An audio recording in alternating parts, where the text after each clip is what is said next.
ध्यान से देखो, ये लोग समंदर में सर्फिंग का मजा ले रहे हैं, पर इन्हें बिल्कुल नहीं पता कि मौत इनके ठीक नीचे तैर रही है। पानी के अंदर एक बहुत पुराना और खूंखार समुद्री राक्षस छिपा है, जिसका नाम मोसासॉरस है। ये वही दरिंदा है जिसने 3 साल पहले पानी से ऐसी खौफनाक छलांग मारी थी कि सबसे खतरनाक डायनासोर इंडोमिनस रेक्स की गर्दन ही दबोच ली। उसे पागलों की तरह नोचते हुए ये सीधा समंदर की गहराइयों में ले गया और उसका वही काम तमाम कर दिया। बस इसी एक भयानक कांड के बाद डायनासोरों से भरा वो पूरा का पूरा जुरासिक पार्क हमेशा के लिए बंद हो गया। लोग अपनी जान बचाने के लिए वहाँ से ऐसे भागे जैसे पीछे मौत पड़ी हो, और लैब में बने उन सारे डायनासोरों को उसी सुनसान टापू पर भगवान भरोसे छोड़ दिया गया। देखते ही देखते 3 साल बीत गए और इन डायनासोरों ने वहाँ अपनी पूरी फौज खड़ी कर ली। लेकिन हाल ही में एक रिसर्च टीम अपनी जान हथेली पर रखकर इस समंदर में घुस आई। वो एक गेट के रास्ते उस टापू पर पहुंचे और रिसर्च के लिए मरे हुए इंडोमिनस रेक्स का एक दांत काट कर निकाल लिया। पर जैसे ही वो अपना काम खत्म करके वहाँ से भागने की तैयारी कर रहे थे, तभी उनके ठीक पीछे एक बहुत बड़ा सा खौफनाक जबड़ा खुल गया और अगले ही सेकंड पनडुब्बी का सिग्नल हमेशा के लिए गायब हो गया। जमीन पर खड़ी उनकी टीम घबराहट में चीख रही थी कि जल्दी बाहर निकलो, लेकिन उन्हें इस बात की जरा भी भनक नहीं थी कि खुद उन पर भी किसी की खूंखार नजर है। पास खड़े एक साथी को जैसे ही कुछ गड़बड़ लगी, उसने जोर से चिल्लाकर उन्हें होशियार किया। यार हो क्या रहा है, मुझे कुछ सुनाई नहीं दे रहा है। और तभी एक खतरनाक टी-रेक्स डायनासोर अचानक वहाँ आ धमका। वो बंदा डर के मारे पागलों की तरह आगे की तरफ भागा, लेकिन गेट बंद करने वाला उसका रिमोट जमीन पर गिरकर टूट गया। इस वजह से गेट बस आधा ही बंद हो पाया। उधर आसमान में मंडरा रहे हेलीकॉप्टर में बैठे साथी ने हड़बड़ी में जल्दी से एक रस्सी नीचे फेंकी। ये बंदा अपनी जान बचाने के लिए एकदम आखिरी मौके पर हवा में कूदा और उसने कस के रस्सी पकड़ ली। बस ऐसे समझ लो कि बाल बाल उसकी जान बच गई। ये बंदा अभी अपनी जान बचने की खुशी मना ही रहा था कि अगले ही पल फिर वो पानी वाला राक्षस मोसासॉरस भी मौके का पूरा फायदा उठाकर उस आधे खुले गेट से इंसानों वाले इलाके में निकल गया। अब सवाल ये है कि ये टीम डायनासोर वाले टापू पर आई ही क्यों थी? तो भाई मेन वजह ये थी कि इस टापू पर जो ज्वालामुखी सालों से सो रहा था वो अचानक से फटने वाला था, और अगर ऐसा हुआ तो टापू के सारे डायनासोर जलकर खाक हो जाएंगे और हमेशा के लिए खत्म हो जाएंगे। इसके बाद तो हर जगह यही बात होने लगी कि इन डायनासोरों को बचाया जाए या मरने दिया जाए। सरकार के लोगों ने एक मीटिंग बिठाई और सीधा बोल दिया कि वो कुछ नहीं करेंगे, डायनासोरों को उनके हाल पर छोड़ दिया जाएगा। हमारी कहानी की हीरोइन क्लेयर को ये न्यूज देखकर बहुत बुरा लगा। वो पहले जुरासिक पार्क की मैनेजर हुआ करती थी। अब जब डायनासोरों पर इतनी बड़ी मुसीबत आन पड़ी है तो वो चुपचाप कैसे बैठ सकती थी? तभी अचानक एक अनजान से बहुत ही अमीर आदमी ने क्लेयर को फोन किया और उसे डायनासोरों को बचाने के काम के लिए अपने पास बुलाया। क्लेयर बिना देर किए तुरंत उस अमीर आदमी के शानदार बंगले पर पहुंच गई। मिलते ही उस अमीर आदमी ने कहा कि वो भी क्लेयर की तरह डायनासोरों को मरते हुए नहीं देख सकता। वो चाहता है कि उसके पोते पोतियां भी असली डायनासोर देख सकें। बस इतना बोलकर अपनी उम्र का बहाना देते हुए उसने अपना सारा काम अपने असिस्टेंट एली के सिर पर डाल दिया। एली ने क्लेयर को बताया कि डायनासोरों के लिए एक एकदम नया और सेफ टापू ढूंढ लिया गया है जहां कोई उन्हें परेशान नहीं करेगा। अब बस उन्हें पकड़कर वहां ले जाने की देरी है। और क्योंकि पुराने जुरासिक पार्क वालों ने हर डायनासोर के अंदर एक ट्रैकिंग चिप लगा रखी थी, तो क्लेयर के पास पुरानी मैनेजर होने के नाते सिस्टम को चालू करने का पासवर्ड था। अगर वो सिस्टम चालू हो जाए तो कई डायनासोरों की लोकेशन मिल जाएगी और उन्हें आसानी से बचाया जा सकेगा। इस पूरे बचाव मिशन का मेन टारगेट था वेलोसिरैप्टर जियोलान यानी ब्लू। ये जियोलान कोई ऐरा गैरा डायनासोर नहीं है। इसे पूरी दुनिया में इंसानों के बाद सबसे समझदार माना जाता है, और सबसे बड़ी बात अब बस यही एक अकेली बची है, इसलिए बहुत अनमोल है। लेकिन इसे पकड़ना सबसे टेढ़ी खीर है। ये 1 मील दूर से ही इंसानों की बदबू सूंघ लेती है। इसके पास फटकना भी नामुमकिन है। एली चाहता था कि क्लेयर किसी तरह ओवेन को इस मिशन में चलने के लिए मना ले, क्योंकि वो जियोलान को बहुत अच्छे से जानता है। जियोलान को ओवेन ने एकदम बचपन से पाला पोसा है। अगर वो साथ आ गया तो समझो आधा काम हो गया। शुरू में तो ओवेन ने साफ मना कर दिया, क्योंकि इंसानों के लालच की वजह से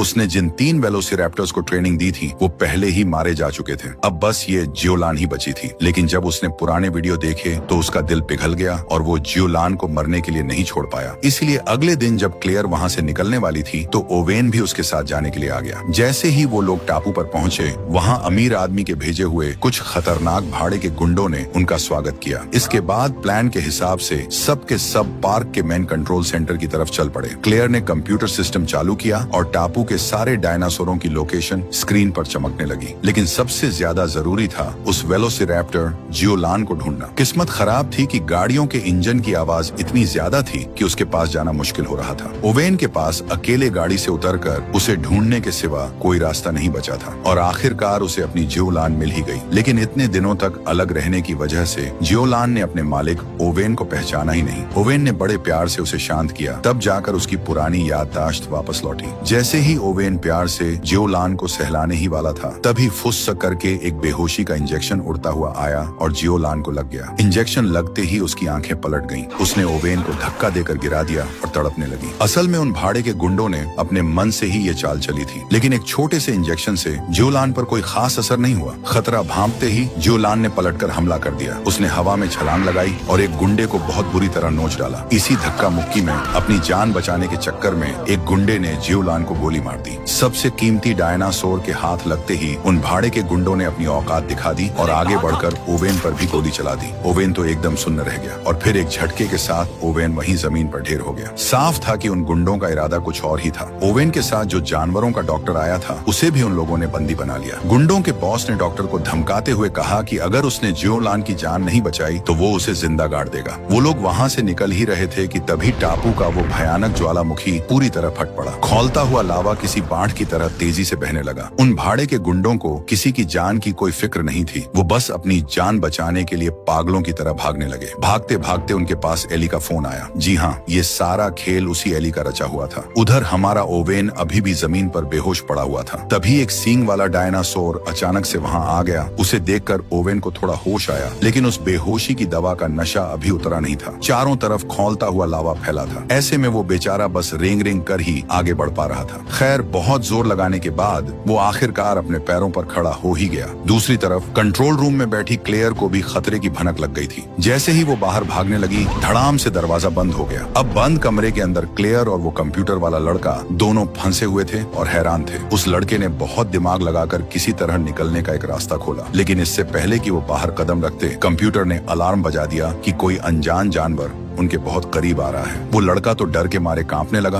उसे लगा कि पक्का वो खतरनाक टीरेक्स आ गया है, लेकिन क्लेयर ने उसे तसल्ली दी कि वो टीरेक्स नहीं हो सकता, शायद कोई सीधा साधा डायनासोर होगा। पर अगले ही सेकंड उनके ठीक सामने खूंखार बैरियोनिक्स आकर खड़ा हो गया।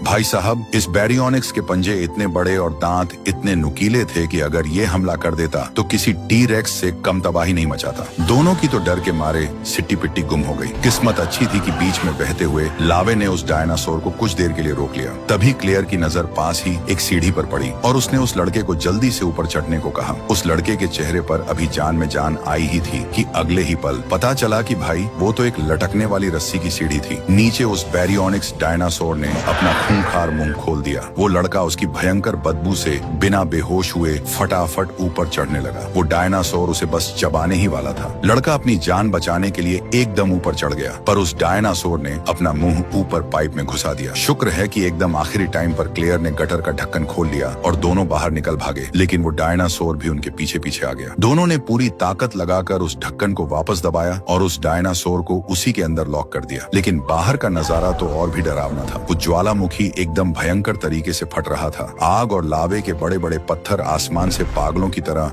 बरस रहे थे। इतने में ओवेन भी भागता हुआ वहां पहुंच गया। उसने दौड़ते हुए दोनों से कहा कि भाई जल्दी भागो, क्योंकि पीछे लावे से भी ज्यादा खतरनाक मौत आ रही है। इस तबाही को देखकर सारे के सारे डायनासोर भी अपनी जान बचाने के लिए पागलों की तरह इधर उधर भाग रहे थे। किस्मत से पास ही एक पुरानी सी टूरिस्ट वाली गाड़ी खड़ी थी। तीनों के तीनों जल्दी से उसके अंदर घुस गए। ओवेन अभी ठीक से अंदर बैठ भी नहीं पाया था कि एक बहुत ही तेज दौड़ने वाले कार्नोटोरस डायनासोर की नजर उस पर पड़ गई। तीनों को लगा कि आज तो इनका काम तमाम है। अचानक उस कार्नोटोरस ने एक जोरदार दहाड़ मारी, क्योंकि पीछे से एक सींग वाला डायनासोर वहां आ धमका था। कार्नोटोरस ने उसे काटा और जोर से धक्का दिया। सींग वाला डायनासोर थोड़ा पीछे हटा, अपनी पोजीशन ली और एक ऐसा जोरदार टक्कर मारा कि कार्नोटोरस धड़ाम से नीचे गिर पड़ा। लेकिन कार्नोटोरस भी कहां हार मानने वाला था। इन दोनों बड़े डायनासोरों की इस भयंकर लड़ाई का असर उस छोटी सी गाड़ी पर भी पड़ा। ओवेन ने घबराकर जल्दी से गाड़ी के अंदर छिपना चाहा, पर गाड़ी का दरवाजा अपने आप ही लॉक हो गया। अब सबसे बड़ी आफत ये आन पड़ी कि उस सींग वाले डायनासोर से पंगा लेने के बाद कार्नोटोरस ने वापस मुड़कर फिर से ओवेन को घूरना शुरू कर दिया। जब ओवेन की जान एकदम हलक में अटकी हुई थी, ठीक उसी वक्त एक पुराना टी-रेक्स वहां से गुजरा और उसने झपट्टा मारकर उस कार्नोटोरस को सीधे जमीन में दबा दिया। पीछे ज्वालामुखी बहुत भयंकर तरीके से फट रहा था। उस पुराने टी-रेक्स को भी खतरे का अंदाजा हो गया और वो इंसानों को छोड़कर अपनी जान बचाने भाग निकला। सारे के सारे डायनासोर पागलों की तरह दौड़ लगा रहे थे। बस एक एलोसोरस नाम का डायनासोर था जो उस टूरिस्ट गाड़ी के पास आने की कोशिश कर रहा था। तभी किस्मत से लावे का एक बड़ा सा जलता हुआ पत्थर आसमान से गिरा और उस डायनासोर को ढेर कर दिया। लेकिन अब मुसीबत ये थी कि आगे 100 मीटर गहरी खाई थी और पीछे से खौलता हुआ लावा तेजी से आ रहा था। तीनों एकदम आगे कुआं और पीछे खाई वाली हालत में फंस गए थे।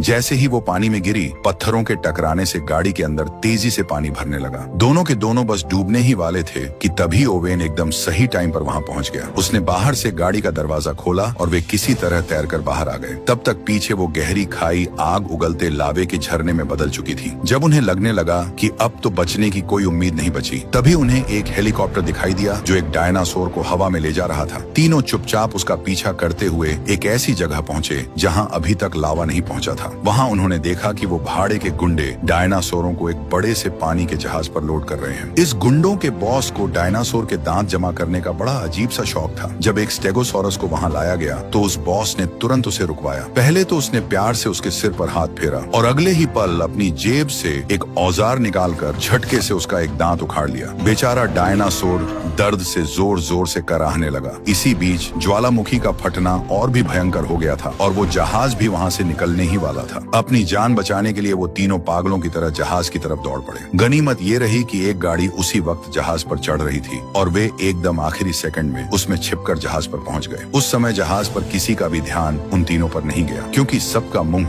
खुले का खुला रह गया था और वे किनारे का वो खौफनाक नजारा देख रहे थे। वहाँ किनारे पर एक बहुत बड़ा लंबी गर्दन वाला ब्रैचियोसोरस एकदम बेबस खड़ा था और उसके ठीक पीछे से खौलता हुआ लावा उसकी तरफ बढ़ रहा था। वो बेचारा रो रो कर दर्द भरी आवाजें निकाल रहा था, जैसे इंसानों से मिन्नतें कर रहा हो कि उसे भी साथ ले जाएं। लेकिन भाई, इस जहाज पर बैठे लोगों का काम डायनासोरों की जान बचाना थोड़ी था। वो तो बस उस बेचारे डायनासोर को लावे में जलकर मरते हुए देख सकते थे। दूसरी तरफ एली का वो काला सच अब छिपने वाला नहीं था। उसने अमीर आदमी को बिना बताए छुप छुप कर एक बहुत बड़े नीलामी करने वाले आदमी को बुलाया था और उनके बीच पैसों की डील भी पक्की हो चुकी थी। इस आदमी की बहुत ऊपर तक पहुंच थी और वो दुनिया भर के बड़े बड़े अमीर लोगों को बुला सकता था। एली ने ही उन गुंडों को टापू पर भेजा था ताकि वे अमीर आदमी के पीठ पीछे डायनासोरों को पकड़ कर लाएं और उन्हें बेचकर करोड़ों कमाएं। क्लेयर और उसके दोस्तों का भी एली ने सिर्फ मोहरे की तरह इस्तेमाल किया था और उसका उन्हें जिंदा वापस आने देने का तो कोई प्लान ही नहीं था। शुरुआत में जो टीम उस टापू पर गई थी ना, वो भी इसी एली की रची हुई चाल थी। उन्होंने मरे हुए इंडोमिनस रेक्स का डीएनए निकाला और लैब में एक नया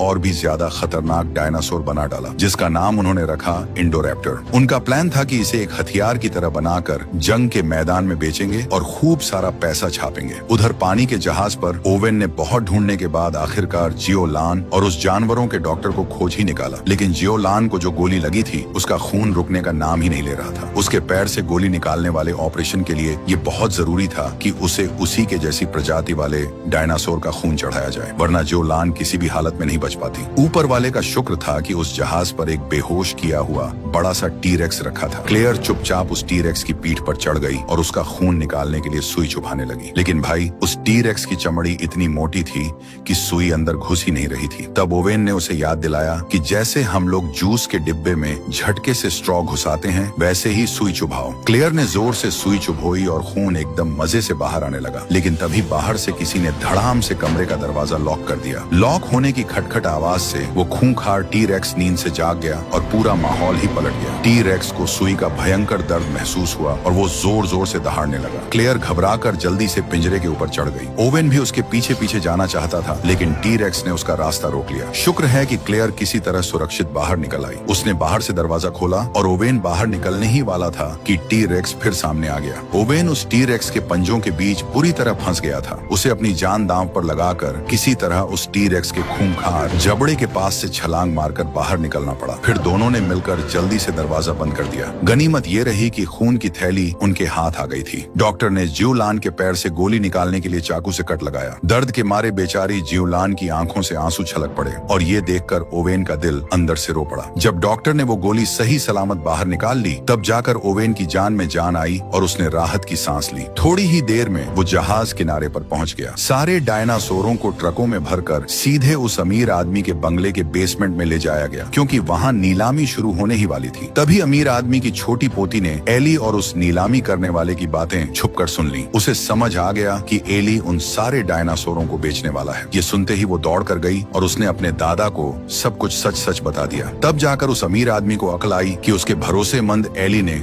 उसके पीठ पीछे कितना बड़ा धोखा किया है। उसने तुरंत एली को अपने कमरे में बुलाया, उसे बहुत खरी खोटी सुनाई और कहा कि जाके पुलिस के सामने सरेंडर कर दे। लेकिन एली के सिर पर तो पैसों का भूत सवार था। जब उसका भांडा फूट ही गया था तो उसने सारी हदें पार करते हुए सीधे उस अमीर आदमी को ही मौत के घाट उतार दिया। उधर उन गुंडों के ट्रकों में छुपकर आए ओवेन और बाकी लोग पुलिस को फोन लगाने ही वाले थे कि अचानक एक गोली चलने की आवाज आई। उन गुंडों ने उन्हें पकड़ लिया था। दोनों को घसीटते हुए ले जाकर बंगले की एक अंधेरी काल कोठरी में बंद कर दिया गया, जहां उन्हें बस एली के फैसले का इंतजार करना था। दोनों वहां बैठे बैठे टेंशन में थे कि तभी बगल वाली दीवार से जोर की धड़ाम की आवाज आई। ओवेन ने दीवार के ऊपर चढ़कर झांका तो देखा कि वहां एक बहुत ही बेवकूफ सा दिखने वाला सींग वाला डायनासोर बंद है। ओवेन के खुराफाती दिमाग में जेल से भागने का एक मस्त आइडिया आया। उसने सीटी बजा बजाकर उस डायनासोर को चिढ़ाना शुरू कर दिया और उसे उकसाया कि वो दीवार पर टक्कर मारे। कुछ ही देर में उस डायनासोर ने ऐसा जोरदार सिर मारा कि दीवार धड़ाम से टूट गई। फिर ओवेन ने उसे और चिढ़ाया तो डायनासोर ने जाके सीधे लोहे के दरवाजे पर जोरदार टक्कर मार दी। जेल से आजाद होने के बाद ओवेन और क्लेयर जब आगे बढ़े तो उनकी मुलाकात उस अमीर आदमी की पोती से हुई। उस बच्ची की मदद से उन्हें पता चला कि एली ने डायनासोर बेचने के लिए एक बहुत बड़ी नीलामी रखी है। वो नीलामी तो शुरू भी हो चुकी थी। दुनिया भर के छुपे रुस्तम अरबपति वहाँ कुर्सियों पर बैठे थे। स्टेज पर सबसे पहला डायनासोर पेश किया गया। वो बहुत पुराने जमाने का एक एंकिलोसोरस था, जिसे लोग चलता फिरता टैंक भी कहते हैं। लोगों ने धड़ाधड़ बोलियां लगानी शुरू कर दी और उसकी कीमत सीधे $1 करोड़ तक पहुंच गई। फिर एक दूसरा छोटा सा डायनासोर स्टेज पर लाया गया। ये एक जवान एलोसोरस था जो मांसाहारी डायनासोरों में बहुत खतरनाक माना जाता है। लास्ट में ये भी $1 करोड़ से ज्यादा में नीलाम हो गया। जैसे जैसे डायनासोर बिक रहे थे और पैसा खाते में आ रहा था, बाहर खड़े गुंडे उन्हें तुरंत ट्रकों में लाद कर खरीदारों के बताए पते पर भेजने की तैयारी कर रहे थे। अब माहौल को और गर्म करने के लिए उन लालची आयोजकों ने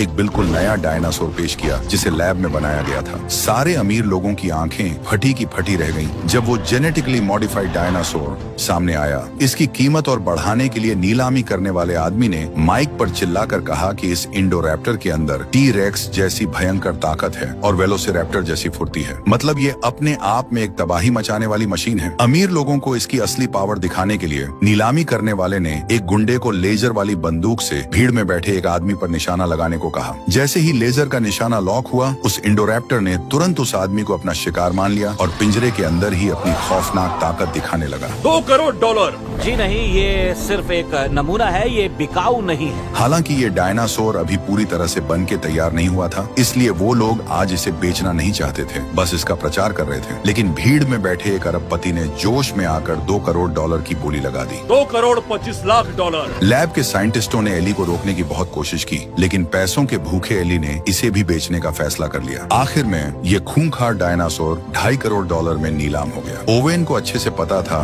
कि अगर ये दरिंदा युद्ध के मैदान में पहुंच गया तो तबाही मच जाएगी, इसलिए उसने ये पूरी नीलामी रोकने के लिए बिल्डिंग की लाइट काटने का प्लान बनाया। अचानक वो बेवकूफ सींग वाला डायनासोर वहाँ फिर से अटपका। ओवेन के दिमाग की बत्ती जली। उसने उस डायनासोर को लालच देकर लिफ्ट के अंदर घुसा दिया और उसे सीधा नीलामी वाले हॉल में भेज दिया। वो छोटा डायनासोर खुशी खुशी हॉल में पहुंचा और सीधा लोगों के ऊपर छलांग लगा दी। देखते ही देखते पूरे हॉल में भगदड़ मच गई और कुर्सियां उड़ने लगी। एली ने जब देखा कि मामला बिगड़ रहा है तो उसने इंडोरैप्टर को वहाँ से सुरक्षित निकालने का सोचा, लेकिन ओवेन ने बड़ी फुर्ती दिखाते हुए मशीनों के तार खींचकर तोड़ दिए, जिससे इंडोरैप्टर का वो भारी पिंजरा वहीं जाम हो गया। इसके बाद क्लेयर और ओवेन वहाँ से पतली गली से निकल ली, जबकि सारे के सारे अरबपति अपनी जान बचाने के लिए पागलों की तरह बिल्डिंग से बाहर भाग रहे थे। वो सींग वाला डायनासोर भी पास के जंगलों में भाग गया। बाहर खड़े गुंडों के बॉस ने जब ये सब तमाशा देखा तो वो अंदर हॉल में चेक करने गया कि आखिर हुआ क्या है। उसने देखा कि वो खूंखार इंडोरैप्टर पिंजरे में फंसा हुआ है। इस अजीब से डायनासोर को देखकर उस बॉस के अंदर का दांत उखाड़ने वाला कीड़ा कीड़ा फिर से कुलबुलाने लगा। उसने अपनी बंदूक निकाली और उस इंडोरैप्टर को बेहोश करने वाला इंजेक्शन मार दिया।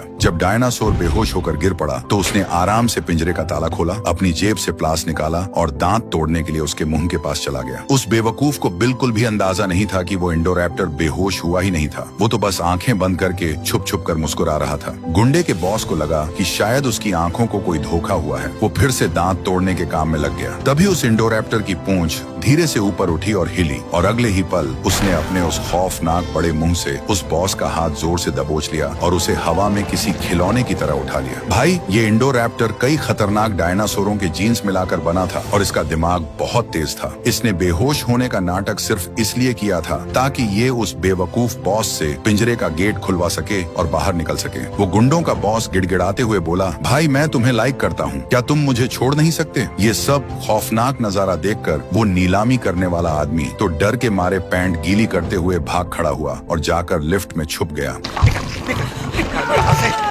ये सब देखकर वहां खड़ी एक लड़की स्वर की तरह जोर जोर से चीखने लगी और उसकी चीख सुनकर इंडोरैप्टर का ध्यान उसकी तरफ चला गया। वो एक पागल सांड की तरह उसकी तरफ दौड़ा। शुक्र है कि लिफ्ट का दरवाजा एकदम सही टाइम पर बंद चरम हो गया। लेकिन भाई, किस्मत खराब हो तो ऊंट पे बैठे को भी कुत्ता काट लेता है। जब वो इंडोरैप्टर पीछे मुड़ा तो उसकी भारी भरकम पूंछ लिफ्ट के लॉक वाले सिस्टम से जोर से टकरा गई और उसे तोड़ दिया और फिर वो लिफ्ट का दरवाजा अपने आप धीरे धीरे खुल गया। दूसरी तरफ ओवेन और उसके साथियों की किस्मत ने साथ नहीं दिया और एली ने उन्हें रंगे हाथों पकड़ लिया था। एली उन पर बंदूक तानकर गोली चलाने ही वाला था कि अचानक वहां से एक डायनासोर दौड़ता हुआ आ गया। इस अफर तफरी का फायदा उठाकर वो लोग वहां से भाग निकले। उधर नीलामी हॉल में मचे इस बवाल को देखकर उस इंडोरैप्टर को बनाने वाले साइंटिस्ट की तो हवा टाइट हो गई। उसे समझ आ गया कि खतरा बड़ा है, इसलिए उसने जल्दी जल्दी अपना सारा लैब का सामान पैक करना शुरू कर दिया। वो पिंजरे में बंद जियोलान को भी अपने साथ ले जाना चाहता था, लेकिन तभी उस कंप्यूटर वाले लड़के ने स्टाफ के कपड़े पहनकर उसे पीछे से बेहोशी का इंजेक्शन ठोक दिया। वो लड़का डॉक्टर को लेकर भागने ही वाला था कि सिक्योरिटी गार्ड्स ने उसका रास्ता रोक लिया। तब जानवरों वाले डॉक्टर ने हिम्मत दिखाते हुए सीधे पिंजरे का दरवाजा खोला और जियोलान को आजाद कर दिया। बाहर निकलते ही जियोलान ने एक लंबी छलांग लगाई और एक गार्ड को फुटबॉल की तरह टक्कर मारकर उड़ा दिया। एक दूसरे गार्ड ने अपनी बंदूक उठाई, लेकिन जियोलान ने उसे भी पलक झपकते ही हवा में उड़ा दिया। लेकिन इस लड़ाई के बीच एक गोली जाकर लैब में रखे गैस के सिलेंडर पर लग गई, जिसमें आग पकड़ने वाली गैस भरी थी। शुक्र है कि जियोलान बहुत फुर्तीली थी और ब्लास्ट होने से ठीक पहले ही वो वहां से बाहर भाग निकली। इस भयंकर ब्लास्ट की वजह से लैब का सारा सिस्टम जलकर राख हो गया और वहां से जहरीली गैस बाहर की तरफ फैलने लगी। इस बीच हमारा ओवेन और क्लेयर अभी भी उस खूंखार इंडोरैप्टर से अपनी जान बचाकर भाग रहे थे। गनीमत थी कि वहां कमरे में रोशनी बहुत कम थी, जिसकी वजह से वो इंडोरैप्टर उन्हें तुरंत नहीं देख पाया। वे दोनों लुका छिपी का खेल खेलते हुए किसी तरह उस इंडोरैप्टर से बचते बचाते छिप रहे थे। लेकिन उस इंडोरैप्टर की नाक बहुत तेज थी और वो एक एक कदम बहुत ही ध्यान से आगे बढ़ा रहा था। इस रोंगटे खड़े कर देने वाले माहौल में अचानक ओवेन का वॉकी टॉकी जोर से बज उठा। भाई साहब, ये आवाज तो साक्षात मौत के बुलावे जैसी थी। मामला हाथ से निकलता देख वे दोनों पागलों की तरह भागने लगे और भागते भागते एक छोटे से कोने में जा घुसे। जगह छोटी होने का एक फायदा ये हुआ कि वो भारी भरकम डायनासोर उसके अंदर नहीं घुस सकता था। उस छोटी बच्ची ने बड़ी फुर्ती दिखाई और दौड़कर अपने कमरे के एक सीक्रेट रास्ते में घुस गई। ऊपर वाले का शुक्र था कि एकदम ऐन मौके पर दरवाजा बंद हो गया और वो खूंखार इंडोरैप्टर बाहर ही रह गया। फिर वो बच्ची उस सीक्रेट रास्ते से रेंगती हुई अपने कमरे में पहुंची और डर के मारे सीधे अपने बिस्तर के कंबल में छिप गई। लेकिन इस डायनासोर का दिमाग कोई कम थोड़ी था। जब उसे सीक्रेट रास्ता बंद मिला तो वो बिल्डिंग की छत पर चढ़ गया और सूंघते सूंघते ठीक उस बच्ची के कमरे की खिड़की तक पहुंच गया। उसने खिड़की का हैंडल खोलने की कोशिश की, जिसे देखकर कंबल में छिपी वो बच्ची डर के मारे थर थर कांपने लगी। फिर उस दरिंदे ने अपने लंबे पंजों से कमरे के दरवाजे का हैंडल नीचे किया। दरवाजा खुलते ही उसका बड़ा सा खौफनाक चेहरा एकदम सामने आ गया। इंडोरैप्टर धीरे धीरे कमरे के अंदर घुसा और उसकी खूंखार नजरें उस बच्ची पर ही टिक गईं। बच्ची की तो डर के मारे सांस ही रुक गई थी, वो हिल तक नहीं पा रही थी। बस इसी दिल धड़काने वाले मौके पर हमारे हीरो ओवेन ने एकदम ढांसू एंट्री मारी और उस इंडोरैप्टर पर अपनी बंदूक से दनादन गोलियां चला दी। लेकिन भाई, उस मॉन्स्टर पर इन गोलियों का कोई असर ही नहीं हुआ। जब ओवेन की जान बिल्कुल जाने ही वाली थी, तभी अचानक से वहां जियोलान आ पहुंची और उसने उस इंडोरैप्टर पर जोरदार छलांग लगा दी। उसने एकदम सही मौका देखकर उसके सिर पर वार किया। इंडोरैप्टर ने भी पागलों की तरह हमला किया और अपने दांतों से जियोलान की पूंछ पकड़ ली।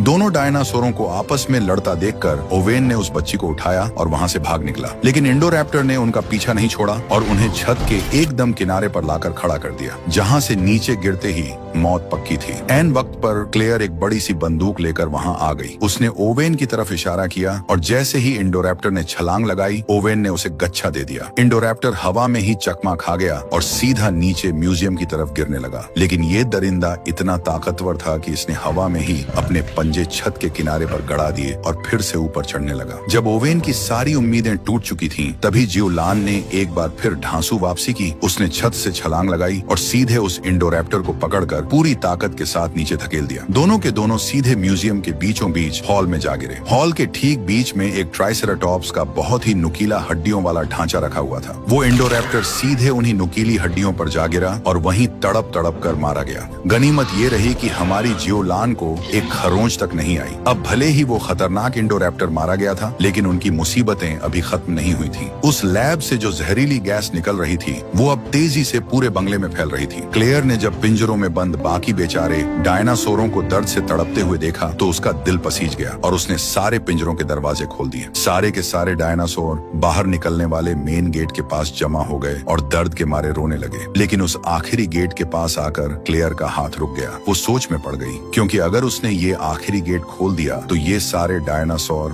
बाहर इंसानों की दुनिया में फैल जाएंगे, जिससे इंसानों की दुनिया में तबाही मच जाएगी। यही सोचकर क्लेयर ने वो गेट नहीं खोला। वो बेचारी बहुत दुखी होकर रो रही थी कि तभी अचानक से वो बड़ा सा गेट अपने आप खुल गया। पता चला कि पीछे से उस छोटी बच्ची ने वो गेट खोलने वाला बटन दबा दिया था। नहीं करना चाहती थी, क्योंकि उन्हें भी जीने का हक है। गेट खुलते ही सारे के सारे डायनासोर एक साथ बाहर की तरफ भाग निकले। इधर हमारा वो लालची एली अभी भी उस इंडोमिनस रेक्स की हड्डी लेकर वहाँ से खिसकने के चक्कर में था, ताकि वो फ्यूचर में और भी खतरनाक डायनासोर बनाकर बेच सके। लेकिन अगले ही पल एक डायनासोर ने पीछे से आकर उसे अपने जबड़े में दबोच लिया। इससे पहले कि वो एली को पूरा गटक जाता, एक दूसरा डायनासोर वहाँ टपक पड़ा और उसने एली का बचा कुचा हिस्सा छीनकर खाना शुरू कर दिया। इस बीच जब ओवेन और बाकी के लोग उस बड़े से महल से बाहर निकले तो उन्होंने देखा कि जियोलान गेट के पास खड़ी है। ओवेन ने प्यार से अपना हाथ आगे बढ़ाया। वो एक बार फिर से जियोलान का भरोसा जीतना चाहता था। माना कि इंसानों ने जियोलान को एक बार नहीं बल्कि कई बार धोखा दिया था, लेकिन फिर भी उसने ओवेन पर भरोसा करने का फैसला किया और उसे प्यार से छुआ। लेकिन भाई, उसे इन सब चीजों से ज्यादा अपनी आजादी प्यारी थी, इसलिए वो मुड़ी और हमेशा के लिए वहाँ से चली गई। कहानी के बिल्कुल आखिर में एक बहुत बड़ा सस्पेंस छोड़ दिया गया है। कैमरे का फोकस एक एयरपोर्ट पर जाता है, जहां कार्गो वाले हवाई जहाजों में अभी भी कई सारे डायनासोर कैद करके रखे हुए हैं और सूटकेस के अंदर डायनासोरों के बहुत सारे डीएनए भी रखे हैं। इसका सीधा सा मतलब ये है कि आने वाले वक्त में हमें और भी खतरनाक और लैब में बने हुए डायनासोर देखने को मिलेंगे। वो डायनासोर अब पूरी तरह से हम इंसानों की दुनिया में घुस चुके हैं। एक टी-रेक्स तो चिड़ियाघर में घुसकर वहाँ के शेरों से पंगा ले रहा है और वेलोसिरैप्टर एक पहाड़ की चोटी पर खड़ा होकर नीचे बसे इंसानों के शहर को ऐसे घूर रहा है जैसे वो उसका शिकार हो। इसे बनाने में सच में बहुत मेहनत